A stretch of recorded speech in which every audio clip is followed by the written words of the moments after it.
독일차 전문가라고 불리던 한 중국 기자의 세상이 완전히 뒤바뀌었습니다. 20년간 한 번도 의심하지 않았던 독일차 신화가 무너지기 시작한 거예요. 베이징 거리에서 벤츠 대신 제네시스가 늘어나고 상하이 모터쇼에서는 독일차 부스보다 한국차 부스에 더 많은 사람들이 몰렸어요. 편견을 가졌던 기자가 직접 한국차를 타본 순간 충격적인 진실을 마주하게 됩니다. 과연 그녀에게 무슨 일이 일어났을까요? 영상을 보기 전 구독과 좋아요 눌러주시면 영상을 제작하는 데 있어 큰 힘이 됩니다. 저는 베이징에서 20년간 자동차 전문 기자로 일해온 왕메이링입니다. 독일차만 골라서 리뷰해왔죠. 제 독자들은 저를 독일차 전문가라고 불렀습니다. 벤츠, BMW, 아우디를 추천하는 기사만 써왔거든요. 제 책상 위에는 독일 자동차 회사들이 준 기념품들로 가득했어요. 그런데 최근 들어 이상한 일이 벌어지기 시작했습니다. 제 기사 댓글창에 한국차 얘기가 자꾸 올라오더군요. 제네시스는 어떤가요? 현대차 리뷰는 언제 해주시나요? 처음엔 그냥 무시했습니다. 한국차라니요? 전 한국차에 대한 관심이 전혀 없었어요. 독일차에 비하면 한참 뒤떨어진다고 생각했으니까요. 그런데 이런 댓글이 하루에 몇십 개씩 달리기 시작했습니다. 제가 쓴 BMW X5 리뷰 글에도 제네시스 GV80과 비교해달라는 댓글이 수백 개 달렸어요. 정말 짜증이 났습니다. 20년 동안 쌓아온 제 전문성을 무시하는 것 같았거든요. 왜 하필 한국차와 비교하라는 건지 이해할 수가 없었습니다. 편집장도 저를 불렀습니다.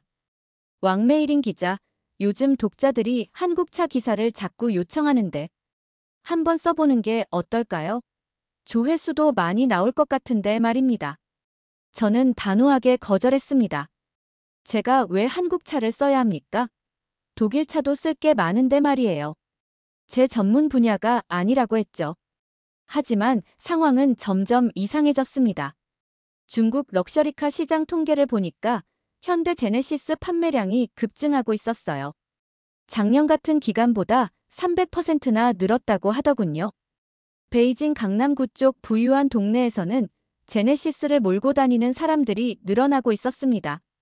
제가 자주 가는 카페 주차장에도 제네시스가 두세 대씩 보이기 시작했어요. 제 동료 기자들도 하나둘씩 한국차 얘기를 하기 시작했어요. 리준화 기자는 제게 이렇게 말했습니다. 메이링, 한국차 기술이 정말 많이 발전했더라. 이제 무시할 수준이 아니야. 특히 전기차 기술은 정말 대단하더군. 저는 코웃음을 쳤죠. 한국차가 독일차를 이길 수 있다고 생각하세요? 독일은 자동차의 본고장인데 말입니다. 그런데 정말 충격적인 소식을 들었습니다. 중국 럭셔리카 판매 순위에서 제네시스가 BMW 3 시리즈를 제치고 3위에 올랐다는 거예요. 도저히 믿을 수 없었습니다. 제가 그동안 알고 있던 상식이 완전히 뒤바뀐 셈이었거든요. 집에 돌아가는 길에도 계속 그 생각만 했습니다. 정말 한국차가 이렇게 잘 팔리고 있는 건가요?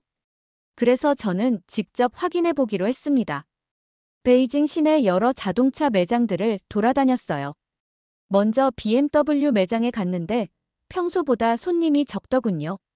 제가 자주 가던 곳이라 영업사원들과도 친했거든요. 리밍 매니저에게 물어봤습니다. 요즘 매출이 어떠신가요? 그 사람이 한숨을 쉬며 대답했어요.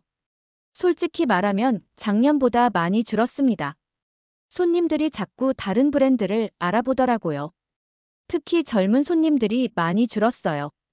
더 자세히 물어봤더니 충격적인 얘기를 들었습니다. 예전에는 BMW 3 시리즈나 5 시리즈 보러 오신 분들이 거의 바로 계약을 했는데 요즘은 다르다는 거예요. 차를 보고 나서 다른 브랜드도 비교해보겠다고 하면서 나가신다고 하더군요. 그리고 며칠 뒤에 전화해서 다른 차를 사기로 했다고 연락이 온다는 거예요. 벤츠 매장도 마찬가지였습니다.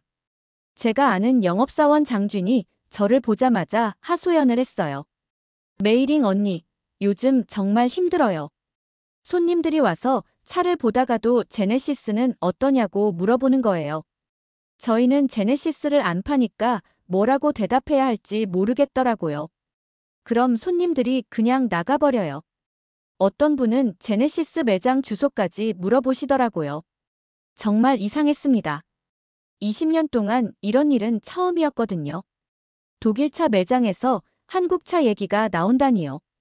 아우디 매장에서도 비슷한 얘기를 들었어요. 고객들이 Q5를 보러 왔다가 제네시스 GV70과 비교해달라고 한다는 거예요. 영업사원들도 당황스러워 하더군요. 호기심이 생겨서 제네시스 매장에도 가봤습니다. 정말 깜짝 놀랐어요. 매장 안이 사람들로 꽉 차 있었거든요. 시승 신청하려면 일주일은 기다려야 한다고 하더군요. 접수 직원이 말했어요. 요즘 너무 바빠서 죽을 것 같아요. 하루에 시승 문의가 50통도 넘게 와요. 매장에 있던 한 중년 남성과 이야기를 나눴습니다. 원래 벤츠 S클래스를 타셨다고 하더군요. 그런데 왜 제네시스를 보러 오셨나요? 그분이 말했어요. 친구가 제네시스 G90을 샀는데 타보니까 정말 좋더라고요. 소음도 적고 승차감도 부드럽고요. 가격도 벤츠보다 훨씬 저렴해서 고민 중이에요. 솔직히 브랜드만 빼면 벤츠보다 나은 것 같아요. 제가 정말 놀란 건 그분의 나이였습니다. 60대 초반으로 보였는데 보통 그 나이대 분들은 브랜드를 잘 안 바꾸거든요. 특히 독일차에서 다른 브랜드로 갈아타는 경우는 거의 없었는데 말입니다. 하지만 그분은 진지하게 제네시스 구매를 고려하고 계셨어요. 심지어 벤츠 딜러한테는 미안하지만 이번엔 제네시스로 바꿔볼 생각이라고 하시더군요. 다음날 출근해서 더 충격적인 자료를 봤습니다. 중국 자동차 공업협회에서 발표한 최신 통계였어요. 올해 상반기 럭셔리 세단 판매량에서 제네시스 G82 벤츠 E클래스를 제치고 2위에 올랐다는 거예요. 1위는 여전히 BMW 5 시리즈였지만 격차가 많이 줄었더군요. 작년에는 상위 10위 안에도 없었던 한국차가 말이에요. 더 놀라운 건 SUV 부문이었습니다. 제네시스 GV70이 아우디 Q5를 제치고 3위에 랭크되어 있었어요. 작년에는 10위 밖이었는데 말입니다. 이 정도면 정말 무시할 수 없는 수준이었죠. 제가 그동안 한국차를 너무 얕봤나 싶었습니다. 숫자는 거짓말을 하지 않으니까요. 편집부 회의에서도 한국차 얘기가 나왔습니다. 편집장이 말했어요. 메이링, 이제 정말 한국차 기사를 써야 할 것 같은데요. 다른 매체들도 하나둘씩 제네시스 특집을 내보내고 있어요. 우리만 빠질 수는 없지 않겠습니까? 독자들도 계속 요청하고 있고요. 저는 여전히 내키지 않았습니다. 하지만 거부하기가 점점 어려워지고 있었어요. 부편집장도 한마디 했습니다. 메이링 기자님이 안 쓰시면 다른 기자한테 맡기겠어요. 하지만 독일차 전문가인 메이링 기자님이 쓰시면 더 공신력 있는 기사가 될 텐데요. 독일차와 직접 비교도 할 수 있고 말입니다. 저는 고민이 되기 시작했어요. 정말로 제가 써야 하나 싶었거든요. 점심시간에 동료들과 식당에 갔는데 거기서도 한국차 얘기가 나왔습니다. 젊은 기자 하나가 말했어요. 언니, 제 친구가 제네시스 GV80 샀는데 정말 좋다고 하더라고요. 특히 인포테인먼트 시스템이 정말 좋다고 해요. 터치스크린 반응 속도도 빠르고 음성 인식도 잘 되고요. 그리고 내비게이션이 정말 정확하다고 하더라고요. 또 다른 동료가 끼어들었습니다. 맞아요. 제 아버지도 작년에 제네시스 G90 사셨는데 벤츠보다 훨씬 조용하다고 하세요. 연비도 더 좋고요. 처음엔 한국차라고 반대하셨는데 지금은 정말 만족해 하세요. 심지어 골프장에서 친구들한테 자랑까지 하신다고 해요. 저는 속으로 생각했어요. 정말 이렇게 좋다면 왜 저만 모르고 있었을까요?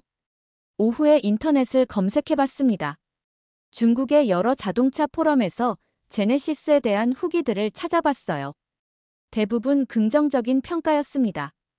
디자인이 고급스럽다. 승차감이 부드럽다. 가성비가 좋다는 의견들이 많았어요. 심지어 벤츠나 BMW에서 갈아탄 사람들의 후기도 꽤 많았습니다. 한 사용자는 이렇게 썼더군요. 제네시스 타고 나니까 독일 차가 왜 비싼지 모르겠다고요. 마침 상하이 모터쇼가 열릴 시기였습니다. 매년 가는 행사였는데 올해는 특별히 제네시스 부스를 자세히 보기로 했어요.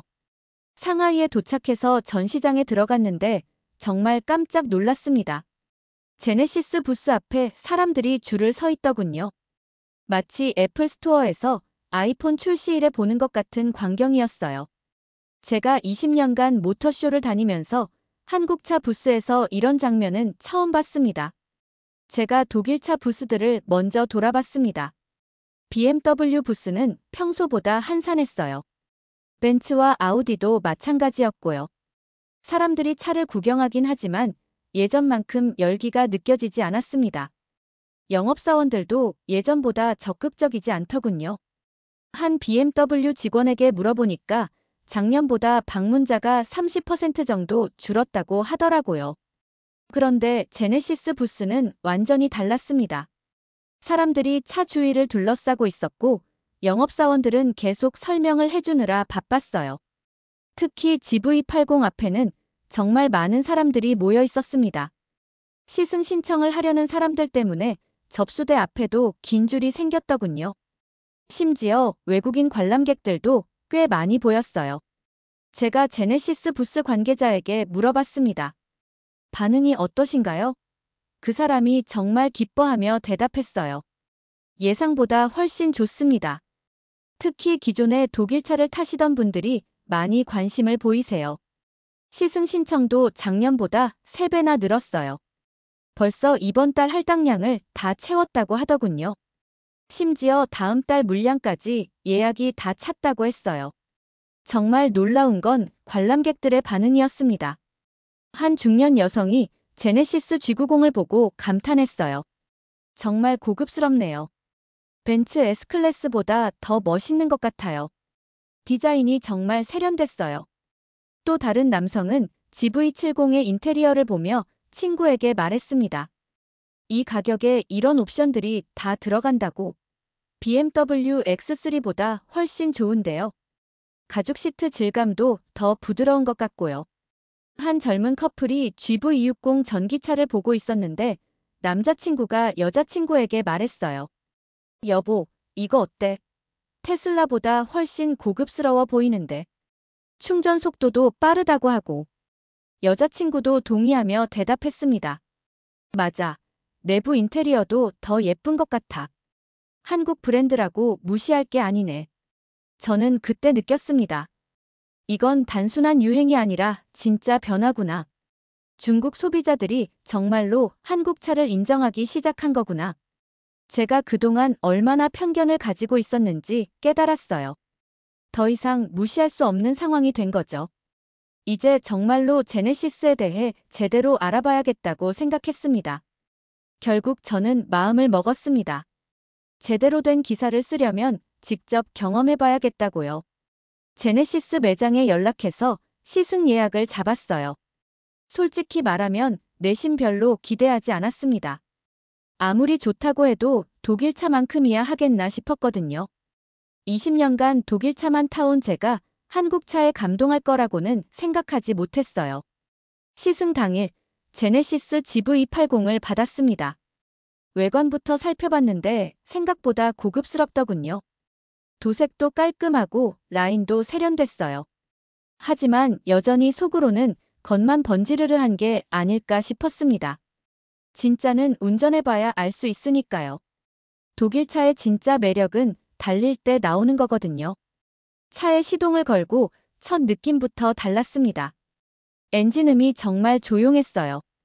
벤츠 GLE를 몰 때보다도 더 조용한 것 같았거든요. 기어를 뒤단에 넣고 천천히 출발했는데 정말 부드럽더군요. 변속 충격도 거의 느껴지지 않았어요. 이런 걸 보면서 점점 놀라기 시작했습니다. 고속도로에 올라가서 본격적으로 달려봤어요.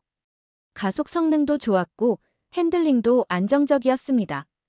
특히 고속에서의 정숙성이 정말 인상적이었어요. BMW X5를 탈 때는 시속 120km에서 바람 소리가 좀 들렸는데 GV80은 거의 들리지 않더군요. 제 동승자한테 물어봤어요.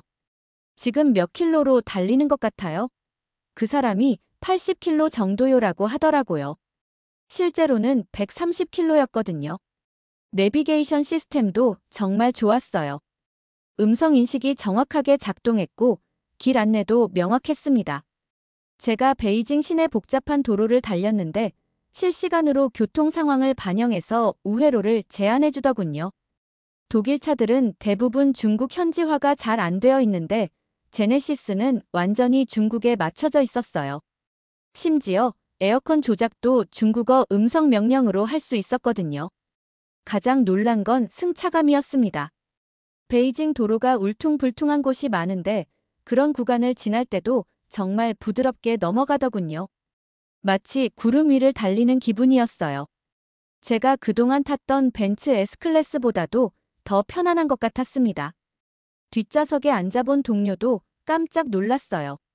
진짜 롤스로이스 타는 기분이네요 라고 하더라고요. 연료비도 생각보다 적게 나왔어요. 같은 구간을 BMW X5로 달렸을 때보다 리터당 2km 정도 더 나가는 것 같았습니다. 그날 하루 시승을 마치고 매장에 차를 반납하면서 생각했어요. 이게 정말 한국 차가 맞나? 독일 차보다 못할 게 뭐가 있지? 오히려 더 좋은 부분들이 많았거든요. 집에 돌아가서 남편에게 말했습니다. 여보, 제네시스 정말 좋던데요. 우리도 다음에 차 바꿀 때 고려해볼까요? 남편이 깜짝 놀라며 물어봤어요. 당신이 독일 차 아닌 다른 차를 추천하다니 정말 좋았나 보네요. 저는 솔직하게 대답했습니다. 편견을 버리고 타보니까 정말 훌륭한 차더라고요. 그날 밤 잠을 제대로 못 잤습니다. 머릿속이 너무 복잡했거든요. 20년간 독일 차만 추천해온 제가 한국 차를 좋다고 느꼈다는 게 믿어지지 않았어요. 혹시 제가 잘못 판단한 건 아닐까 싶기도 했고요. 하지만 시승했을 때의 그 느낌은 거짓말할 수 없었습니다. 정말로 좋았거든요. 다음날 출근해서 편집장에게 말했습니다. 제네시스 기사 써보겠습니다. 하지만 제대로 쓸 거예요. 좋은 건 좋다고, 나쁜 건 나쁘다고 솔직하게 쓰겠어요. 편집장이 기뻐하며 대답했어요. 그래야죠. 메일인 기자님의 전문성을 믿고 맡기는 거니까 정직하게 써주세요. 독자들도 그런 기사를 원하고 있을 거예요. 기사를 쓰기 시작했는데 정말 어려웠습니다. 그동안의 제 기사 스타일과는 완전히 달랐거든요. 독일차 기사를 쓸 때는 단점보다는 장점을 부각시키는 편이었는데 제네시스는 정말 객관적으로 써야겠다고 생각했어요. 독자들이 저를 믿고 있으니까 책임감을 느꼈습니다. 먼저 외관 디자인부터 분석했어요. 확실히 독일 차들과는 다른 감성이 있었습니다. 더 우아하고 세련된 느낌이었어요. 특히 GV80의 경우 벤츠 GL이나 BMW X5와 비교해도 전혀 뒤지지 않는 고급스러움이 있었습니다. 오히려 더 독특하고 개성 있는 디자인이라고 느꼈어요. 성능 부분에서도 솔직하게 썼습니다. 엔진 파워는 독일차와 비슷한 수준이지만 정숙성과 승차감에서는 오히려 앞선다고 평가했어요. 연비도 더 좋았고 인포테인먼트 시스템은 훨씬 뛰어났습니다. 특히 중국 현지화 부분에서는 독일 차들을 완전히 압도한다고 썼어요. 가격 경쟁력도 무시할 수 없었습니다. 같은 옵션으로 맞추면 독일 차보다 20-30% 정도 저렴했거든요. 이 정도 가격 차이면 일반 소비자들한테는 정말 매력적일 수밖에 없었어요. 게다가 AS나 보증 기간도 독일 차보다 유리했습니다. 기사를 다 쓰고 나서 다시 한번 읽어봤어요.